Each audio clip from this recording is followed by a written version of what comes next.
Well, this will be a big week for those of us who are political junkies. 20 of the 22 or 24 declared candidates for the Democratic nomination for president will be on a debate stage divided into two groups on Wednesday and Thursday night. And they'll only have 5, 7, 9 minutes to distinguish themselves from the pack. So all of the talk in the news is about how the front runners will be positioned on stage and how they will try to outshine those that are standing next to them. Will Biden make one of his verbal slips that he is so famous for? Will Sanders be able to stop his slide in the polls? Will Warren manage to sustain her rise in the poll numbers, even though she will not be on the same stage as Biden and Sanders? This is familiar language to me because, I grew up in Kentucky and I was a regular at Churchill Downs when I lived in Louisville.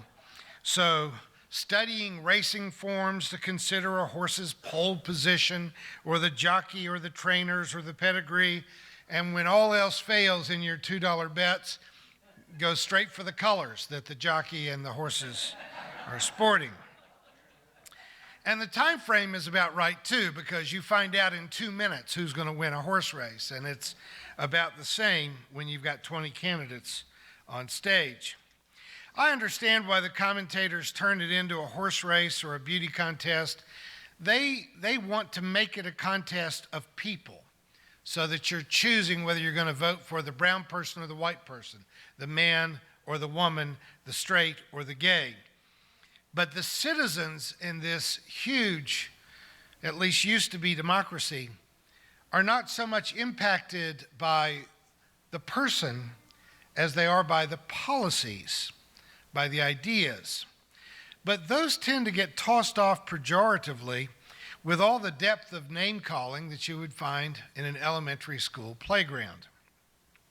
Not to put you too much on the spot, but to put you on the spot, how many of you know who this man is? Just by show of hands, how many of you know who he is? Some of us do. He is one of the least known Democratic candidates, and in any rational analysis, he has absolutely no chance of winning. One of our Chinese listeners wrote to me on Friday and said that she was considering moving to the United States because Yang was going to be the next president, and I had to kind of let her down easily that someone doesn't go from 2% to winning the presidential election. And yet he represents one of the single most important issues facing America's future. Andrew Yang is an advocate for the universal basic income. As an entrepreneur and as a philanthropist, he's read the tea leaves of the future of capitalism and has recognized that automation will, in the next generation, dramatically reduce the need for labor, particularly unskilled labor, and that we will very soon have a lot more people than we will ever have jobs. Under our current economic system, the way we distribute wealth, if we continue to keep transferring wealth to the very top while we are creating a jobless economy at the bottom, that's when social collapse happens. That's when you have an absolute bloodbath revolution. Now, Yang is a capitalist who wants to make capitalism more humane. His campaign slogan is, "Make America Think Harder." In the beauty contest, that is our primary process, he has little to no chance of ever being noticed, but his signature policy is something that we're either going to enact or we're going to find the American economy completely collapsing. And yet, as important as it is hardly discussed anywhere. My sermons on the universal basic income are some of our most downloaded podcasts because I'm one of the only people talking about it publicly. There's very little public conversation about this crucial item necessary to saving America. Now, another candidate who receives almost no attention is this fellow, Anybody care to hazard a guess as to who he is? I know, he looks like all the other white guys, doesn't he? This is the candidate who asked that one of the Democratic debates be devoted exclusively to discussing climate issues, because we are now in the 6th major extinction, and we are deteriorating the environment of the planet at such a degree that very few humans will be able to live on this planet within another 100 years. The issue is huge, it's vital, and it's given only a fraction of the attention that it deserves. Still, realistically, Governor Jay Inslee of Washington has almost no chance of being a viable candidate. Two of the other important issues that we talk about in our hopefully soon-to-be released book about creating a great society has to do with clawing back a huge portion of our military spending, stopping unnecessary wars, and the absurd failure of our country to enact sensible gun laws to stem the more than 30,000 annual deaths from guns in America. Now, there are two candidates who've spoken about this topic. One who has suggested that we outlaw assault rifles and do a buyback program as they did in Australia, and another who has talked about enacting meaningful gun regulations and about reducing military spending and stopping unnecessary wars. Could you even hazard a guess as to who that would be? Though David Ketchum might tell you that I only refer to Iraq War veteran and Hawaiian Congress member Tulsi Gabbard for her exotic Polynesian beauty, she has actually been a controversial opponent of America's unnecessary wars in Iraq and Afghanistan, where she has served, and she has been an opponent to regime change in Syria, and in fact went to Syria and met with Assad, and at that point, the corporate media decided they would never say her name out loud again. She receives absolutely no coverage. She's been a noted advocate for sensible gun laws that have proven to work in other countries. Now, she did say some really stupid things about LGBT rights when she was in her early 20s, but she has since made a 180-degree change, and I would argue a plausible change. If you had tested my views on that issue when I was in my early 20s, I wouldn't have sounded very woke either. In spite of her military service on the battlefield and her experience in elected office, she has no chance of winning. And while our nation continues to be the only developed nation in the world that does not have universal health care coverage, even though the majority of Americans do want Medicare for all, and more than 80% of Democrats want Medicare for all, the Democratic Party, where 80% of their constituents want it, the Democratic Party keeps telling us that we can't have a candidate that wants Medicare for all. We have to choose one of the only candidates that does not want Medicare for all. And what really frosts me on this issue is that the real winners here in this race are people that you not only don't know, but you will never know them. They are the lobbyists who are privately, secretly recruiting candidates who will pledge to oppose any plan that will end the stranglehold that private health insurance companies have on the bazillion-dollar health care cash cow that has made them so very rich. I hope you understand that I'm not saying any of this to promote the candidacy of Yang or Inslee or Gabbard or anyone else. What I'm struggling to point out is that both the media and the Democratic Party will always try to guide voters to the safest possible choice, the choice that will not change things very much. We would love to get cash out of political campaigns, but everybody holding political office got there under the current system. So getting them to change the system that put them in power is very difficult. In politics, the status quo is always king. When I think about our economy, our gun laws, our health care, our environment, our military, and even civil rights, this image of Thelma and Louise sailing off the cliff tends to represent American politics in 2019. And yet the DOC and the corporate media want us to choose a candidate whose best plan is for us to buy a newer model car to drive off the cliff in. I love what Walt Whitman said, but honestly, I don't know if he was being serious or if he was making fun of us when he said, be radical, be not too damned radical. Maybe it has to do with our sheer size, over 300 million people, but the economic weight of our institutions.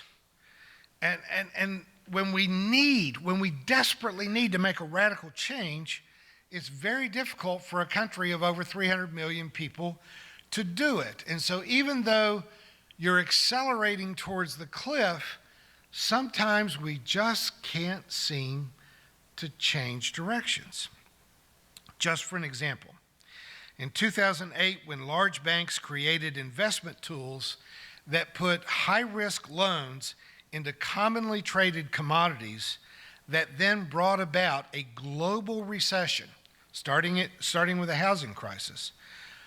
In the United States, we gave huge bailouts to the banks saying that they were too big to fail, so that the people who caused the crisis were given hundreds of billions of dollars without any accountability, so that they then gave themselves giant bonuses and repossessed houses from the people who were paying the taxes to give them the bailout. The people who suffered the most paid the bonuses of those who had taken their houses. Now in Iceland, key banking offenders were criminally charged, tried, and collectively sentenced. I don't have an image? Sorry. Imagine 4 Icelandic bankers behind bars. But altogether, they served more than 100 years in prison, or got that sentence. So I don't think we should reward pharmaceutical companies that have raised the prices of life-saving insulin by 1,000% in the past decade. Put them out of business and provide insulin to the people who need it at cost. Why should diabetes be a profit center? What is it about diabetes that says someone should make money off of that? Is that a radical idea? Am I the crazy one who sees an illness as a problem to be solved rather than an opportunity to get rich by exploiting the desperation of the sick? Now, most of you have never seen me in full armored clergy, I'm mad as hell and I'm not going to take it anymore apparel. But it happens from time to time. For 25 years now, I've been writing and demonstrating and lobbying for a redress of the predatory lending in Missouri by payday and car title loan companies. I was back before our city council Monday night, passionately imploring the council to take decisive action on the matter, as I have in the past with Governor Jay Nixon, with several members of our legislature, and I made no more progress on Monday night than I have at any other time when I have mounted my steed and charged this quixotic windmill. This usury is an easily solvable problem. It's not hard. For goodness sakes, Arkansas did it. If Arkansas can do it, anybody can do it. Show me. Yeah. But in Arkansas, they just outlawed the industry entirely. Period. Full stop. End of story. All I've ever gotten from our governor, from the legislature, or now from our city council is excuses. It's always some other legislative body that's at fault for blocking progress. And after I made my tearful speech Monday night, to my back, Representative or Councilman Mike Schilling responded by trying to personally make fun of me as I walked back to my chair. My sense is, however, that the only real joke in the room might not have been me. You may detect that I am discernibly angry about the indifference and inaction of our city government, of our state government, of our national government on many issues that have to do with life or death matters. What we get from almost all politicians is excuses and policy offerings that amount to rearranging the deck chairs on the Titanic. In recent sociological research, it's been demonstrated that public opinion has nothing to do with legislation that is passed. That if 100% of the population wanted Medicare for all, it would not increase our chances of getting Medicare for all. About 30% of proposed legislation is passed based on corporate sponsorship and public opinion. The letters we write, the phone calls we make have had no statistical impact whatsoever. At a recent fundraiser, the current leader in the polls, Vice President Joe Biden, told a group of wealthy donors, this was this week, "I need you very badly."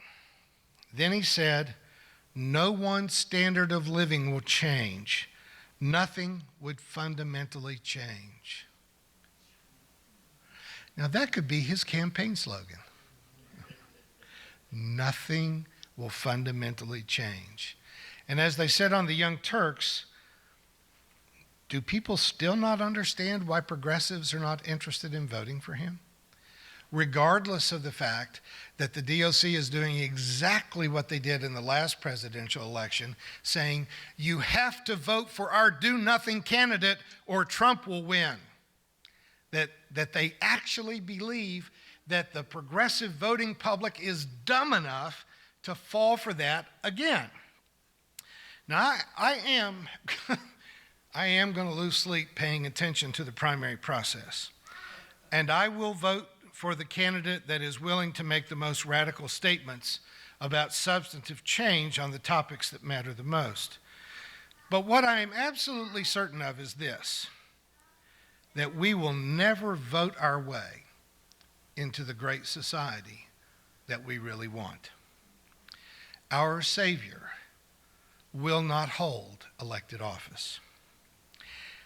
I'm always grateful for the meaningful work that Sean does with our music program, but this week I'm especially impressed with this Billy Bragg song he found that was inspired by this moment in 2017 when a woman of color stepped into a neo-Nazi demonstration in England to defend a woman who had become the target of racist abuse. Sophia Khan stepped up nose to nose with this racist demonstrator, and all she did was smile. And that courageous act, that non-threatening yet radical act, diffused the potentially violent situation. And it also revealed something about the neo-Nazis. It allowed the whole world to see them for what they are. Now, we've reached a point in history where KKK people don't feel like they have to wear robes and hoods anymore. They can just walk out into the street in street clothes because our president has validated their racist perspective. But she was able to walk up to a potentially violent racist and demonstrate that he is really just an impish, immature, frightened racist. I want to ask you to read this banner behind me with me in unison. Thou shalt not stand idly by. Please, my friends, I'm begging you, think past identity politics. Don't focus on the candidates you like. Think about the issues you believe in. The environment isn't Republican or Democratic. The economy isn't male or female. Racism, sexism, fascism, and xenophobia are not young or old, black, brown, or white. The stakes are very high, and we need more than a horse race or a beauty contest.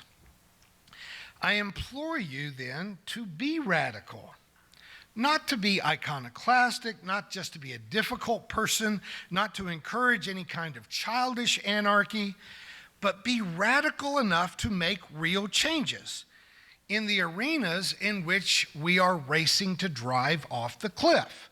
And the environment and the economy are certainly two of those areas. So be radical. Be radical. Be sure enough that you're radical enough to get the job done. Yes.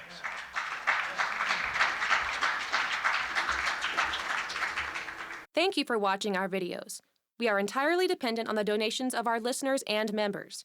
We hope that you find this content to be important enough to help us to keep offering these videos to the public at no charge by becoming a regular contributor. Please click on the donate button on our website at www.spfccc.org. Thank you for your support of progressive religious programming.